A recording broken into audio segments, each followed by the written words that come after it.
नमस्कार। राष्ट्रपोस्ट से मैं पवन केसवानी। लोकसभा चुनाव के परिणाम आने के बाद तमाम विश्लेषण और समीक्षाएं सबके सामने हैं। भारतीय जनता पार्टी ने जिस तरह 2019 के मुकाबले इस बार 63 सीटें कम हासिल की, बावजूद इसके इसे भारतीय जनता पार्टी की पराजय के रूप में प्रचारित किया जा रहा है। 240 सीट लेने वाली भारतीय जनता पार्टी को भले से बहुमत नहीं मिला, लेकिन समूचे विपक्ष यानी एनडीए अलायंस को कुल मिली सीटों से भी ये संख्या ज्यादा है। बावजूद इसे मोदी की हार के रूप में प्रचारित किया जा रहा है, क्योंकि 2024 का चुनाव भारतीय जनता पार्टी ने निश्चित रूप से मोदी के चेहरे पर लड़ा था, लेकिन कई फैक्टर यहाँ काम नहीं आया। जिस तरह से अयोध्या क्षेत्र का इलाका, जहां फैजाबाद लोकसभा क्षेत्र आता है, यहां से 2 बार से भारतीय जनता पार्टी के प्रत्याशी लल्लू सिंह जीतते रहे थे, लेकिन जब अयोध्या में इसी साल यानी 22 जनवरी को मंदिर का निर्माण भी हो गया, प्राण प्रतिष्ठा भी हुई, बावजूद इसके लल्लू सिंह वहां से चुनाव हार गए। और भारतीय जनता पार्टी ने उत्तर प्रदेश में जिस तरह से भारी असफलता प्राप्त की, उससे बहुमत कहीं दूर रह गया। पिछली बार से जो 63 सीटें कम मिली है, उसमें 24 सीटें ऐसी है जिसमें 2019 में 20% से भी ज्यादा मार्जिन से भारतीय जनता पार्टी के कैंडिडेट जीते थे। बावजूद इसके इस बार वो 24 सीटें भी कम हो गई, जहां से हार जीत का अंतर 20% से ज्यादा था। कई मिथक टूटे हैं, ऐसे ही कई चौंकाने वाले नतीजे सामने आए, जहां कई बड़े हाई प्रोफाइल चेहरे चुनाव हार गए हैं। कई केंद्रीय मंत्री चुनाव हारे, कुछ मुख्यमंत्री हारे, राष्ट्रीय स्तर के कुछ बड़े चेहरे हारे। इसमें चर्चा हो रही है छत्तीसगढ़ के मुख्यमंत्री भूपेश बघेल की, जिन्हें कांग्रेस ने राजनांदगांव से प्रत्याशी बनाया था। यहाँ जातिगत समीकरण भी काम नहीं किया। वैसे छत्तीसगढ़ की 11 लोकसभा सीट की यदि बात की जाए, तो यहाँ जातिगत समीकरण के तमाम मिथक और समीकरणों को धता बताते हुए भारतीय जनता पार्टी के 11 में से 10 उम्मीदवार विजय हुए हैं। छत्तीसगढ़ की लोकसभा में कुल 11 सीटें हैं। इसमें 4 सीटों पर मुकाबला आदिवासी बनाम आदिवासी का था, 3 सीटों पर ओबीसी कैंडिडेट आमने सामने थे, 1 सीट पर एससी बनाम एससी और 1 सीट पर सामान्य का मुकाबला सामान्य से था। 2 सीटों पर ओबीसी का मुकाबला सामान्य उम्मीदवार कर रहे थे। यानी कुल मिलाकर जिस तरह से जातिगत समीकरण की बिसात बिछाई गई थी, वहां जातिगत समीकरण काम नहीं आया। भारतीय जनता पार्टी के पक्ष में यदि माहौल को समझना होगा, तो सबसे पहले बात राजनांदगांव लोकसभा सीट की होगी, जहां से भूपेश बघेल पुराने मुख्यमंत्री थे। अपना चेहरा चमकाने के लिए उन्होंने जनसंपर्क विभाग के माध्यम से जनता के पैसे से करीब 1000 करोड़ रुपए खर्च किए थे। एक बड़ा चेहरा बना, लेकिन जिस तरह से तमाम घपले घोटालों में उनका नाम आता गया, इस वक्त वो महादेव सट्टा ऐप मामले में नामजद आरोपी हैं। इसके अलावा कोल घोटाला, शराब घोटाला, पीएससी मेरिट सूची घोटाला, गोबर घोटाला, तमाम ऐसे घोटाले के बावजूद कांग्रेस को अपने इस बड़े चेहरे पर यकीन था। वो ओबीसी समाज से आते हैं। राजनांदगांव से भारतीय जनता पार्टी ने सामान्य वर्ग के संतोष पांडे पर दांव आजमाया था। यदि सीट के जातिगत समीकरण की बात की जाए, तो यहाँ करीब 11% अनुसूचित जाति वर्ग के मतदाता हैं, करीब 24% अनुसूचित जनजाति वर्ग के मतदाता हैं। इसके अलावा ओबीसी समुदाय की अच्छी खासी तादाद है। ऐसे ही जातिगत समीकरण का फायदा उठाने में भूपेश बघेल सिर्फ इसलिए नाकामयाब रहे क्योंकि संतोष पांडे की छवि पहले से साफ सुथरी थी, निर्विवाद थी। राजनांदगांव लोकसभा क्षेत्र में कवर्धा का वो इलाका भी आता है, जहां से मोहम्मद अकबर, जो भूपेश बघेल मंत्रिमंडल में मंत्री रहे और भूपेश बघेल के बेहद करीबी रहे, इन दोनों के विरुद्ध ये आरोप लगते रहे कि मुस्लिम वोटों के तुष्टीकरण के लिए इन्होंने खाद पानी का काम किया। जिस तरह से 2021 में भगवा ध्वज का अपमान हुआ था और जिस तरह से कर्फ्यू के हालात निर्मित हुए थे, उसके बाद करीब 100 हिंदूवादियों के विरुद्ध एफआईआर दर्ज हुई और उन्हें जेल में बंद किया गया। ऐसे हालात को नियंत्रित करने में भूपेश बघेल और मोहम्मद अकबर नाकामयाब रहे थे। चुनाव के दौरान उनकी वो दागदार छवि प्रभावी रही। इस तरह से यहाँ जातिगत समीकरण काम नहीं आया। इसी तरह से बात यदि महासमुंद की जाए, जहां से कांग्रेस ने अपने पुराने गृह मंत्री ताम्रध्वज साहू को मैदान में उतारा था। भारतीय जनता पार्टी के साहू समाज के प्रत्याशी लगातार महासमुंद से जीतते रहे, बावजूद इसके भारतीय जनता पार्टी ने अपने ही बनाए हुए समीकरण से अलग जाकर रूप कुमारी चौधरी, जो अघरिया समाज से आती है, पुरानी विधायक रही हैं, उन्हें मौका दिया और कांग्रेस ने इस बार साहू समाज के ताम्रध्वज साहू को मैदान में उतारा। कोशिश थी कि साहू समाज के मतदाताओं को एकजुट किया जाए, वोटों का ध्रुवीकरण किया जाए, लेकिन यहाँ बाजी उलट गई। साहू समाज ने खुलकर भारतीय जनता पार्टी का साथ दिया।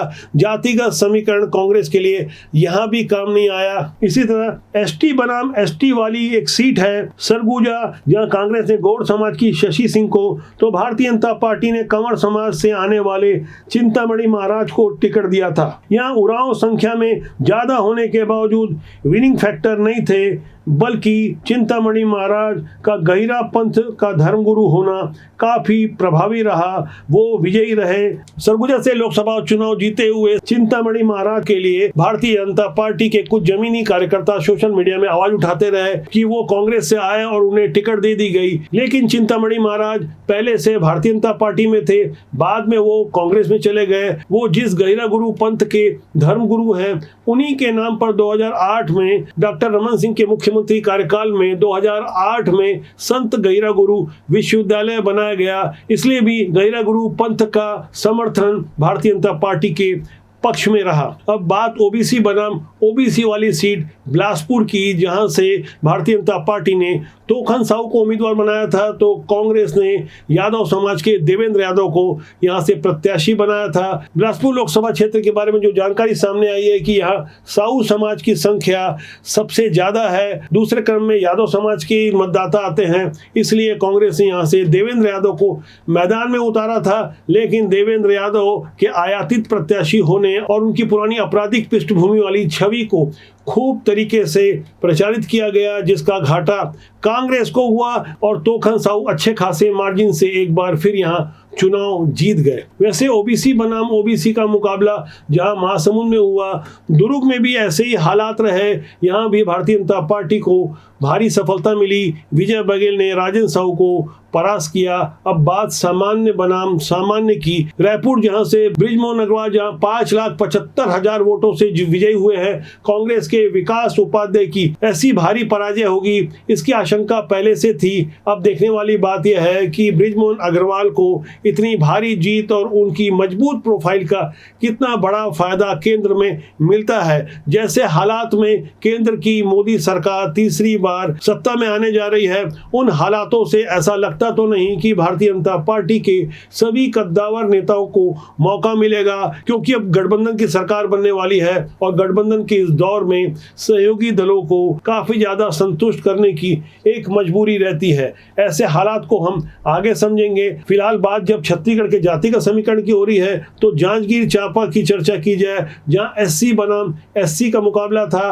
कांग्रेस के डॉक्टर शिव कुमार डहरिया, जो कि भारतीय जनता पार्टी की कमलेश जांगड़े के मुकाबले एक बड़ी प्रोफाइल के नेता माने जाते रहे, काफी सामर्थ्यवान माने गए।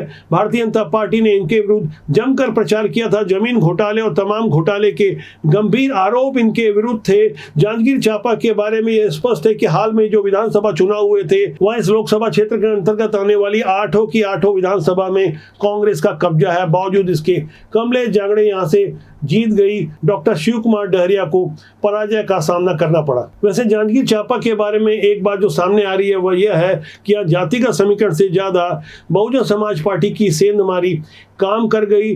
छत्तीसगढ़ की यही एक लोकसभा सीट है जहां बहुजन समाज पार्टी का अच्छा खासा प्रभाव है। भले ही बहुजन समाज पार्टी को देश में एक भी सीट नहीं मिली, यूपी में भी कहीं कोई सीट नहीं मिली, बावजूद इसके जांजगीर चांपा में बहुजन समाज पार्टी ने वोटों की सेंधमारी करते हुए भारतीय जनता पार्टी का काम आसान कर दिया। छत्तीसगढ़ के राजनीतिक जातिगत समीकरण में जहां मैंने राजनांदगांव की बात की थी, सामान्य बनाम ओबीसी का मुकाबला हुआ, ऐसे एक रोचक मुकाबला कोरबा में भी हुआ, जहां सरोज पांडे के बारे में मैंने पहले भी एक वीडियो बनाया। इस वीडियो को यदि आप देखेंगे तो जिस तरह से लोगों की प्रतिक्रिया आ रही है, कमेंट सेक्शन में जाके आप देखेंगे तो ऐसी बातों को मैं ऑन कैमरा नहीं बता पा रहा हूं। जिस तरह से जमीनी कार्यकर्ताओं ने सरोज पांडे के विरुद्ध खुलकर प्रहार किया है, अनुशासन के दायरे में रहने वाली भारतीय जनता पार्टी के जमीनी कार्यकर्ताओं के ऐसे तीखे शब्द बाण की कल्पना किसी ने की नहीं होगी। करीब 12 घंटे में ही 50,000 लोगों ने इस वीडियो को देखा और जिस तरह की प्रतिक्रिया दी, उससे जनमत क्या है यह एकदम से स्पष्ट हो जाता है। सरोज पांडे के तेवर को लेकर काफी तीखी टिप्पणियां की गई। यही एक ऐसी सीट है जहां भारतीय जनता पार्टी ने पराजय हासिल की। 2014 में भी भारतीय जनता पार्टी को 11 में से 11 लोकसभा सीटों पर विजय मिल सकती थी, लेकिन मोदी लहर में सरोज पांडे दुर्ग से पराजित हुई, इस बार भी सरोज पांडे पराजित हुई है। इसलिए भारतीय जनता पार्टी को 11 में से 11 की बजाय 11 में से 10 सीटों पर सफलता मिल सकी। वैसे कांग्रेस की ज्योत्सना महंत कोई बहुत प्रभावशाली कैंडिडेट नहीं थी, लेकिन सरोज पांडे को लेकर जिस तरह का आंतरिक विरोध था, जिसे लगता है भारतीय जनता पार्टी के रणनीतिकार या तो संभाल नहीं पाए या सरोज पांडे अपने व्यवहार को बदल नहीं सकी। दबी जुबान पर लगातार शिकायतें आ रही थी। जिस तरह का मैनेजमेंट सरोज पांडे ने अपने परिवार के लोगों को और करीबी लोगों को दे रखा था, इससे जमीनी कार्यकर्ता बेहद आहत थे, इसमें कोई शक नहीं। सरोज पांडे का मीडिया मैनेजमेंट काफी प्रभावशाली रहता है, पीआर का भी गुण है, क्योंकि राष्ट्रीय स्तर में वो पदाधिकारी रही हैं। 2009 के बाद भले से वो कोई चुनाव नहीं जीत सकी, अंतिम चुनाव उन्होंने दुर्ग लोकसभा का 2009 में ही जीता था। उसके बाद 2014 में जो पराजय मिली, राज्यसभा की सदस्य रहीं, उसके बाद 2024 में एक बार फिर उन्हें पराजय का सामना करना पड़ा। ऐसा माना जा रहा है कि ये पराजय सरोज पांडे की निजी पराजय है। चर्चा तो इस बात की भी है कि कुछ प्रभावशाली नेता सरोज पांडे को कोरबा से जीता हुआ नहीं दिखना चाहते थे। आखिरकार ज्योत्सना महंत दूसरी बार कांग्रेस से यहाँ विजयी हुई। ऐसे हालात में जहाँ कोरबा में सामान्य बनाम ओबीसी का मुकाबला था, यहीं से भारतीय जनता पार्टी को पराजय मिली। कुल मिलाकर जाति का समीकरण के लिहाज से यदि अध्ययन किया जाए तो छत्तीसगढ़ में भारतीय जनता पार्टी को जिस तरह से सफलता मिली है, वहां जाति का समीकरण काम नहीं किया, बल्कि मोदी फैक्टर के अलावा राज्य में जो भारतीय जनता पार्टी की सरकार है उनके द्वारा संचालित महतारी वंदन योजना, जिसमें हर महीने 1000 छत्तीसगढ़ की 70 लाख महिलाओं को हर महीना मिल रहा है। चुनाव के दौरान भी ये रकम मिली थी, इसलिए जाहिर तौर पर ऐसी योजनाओं का सीधे तौर पर वोटों में तब्दील होना लाजमी है।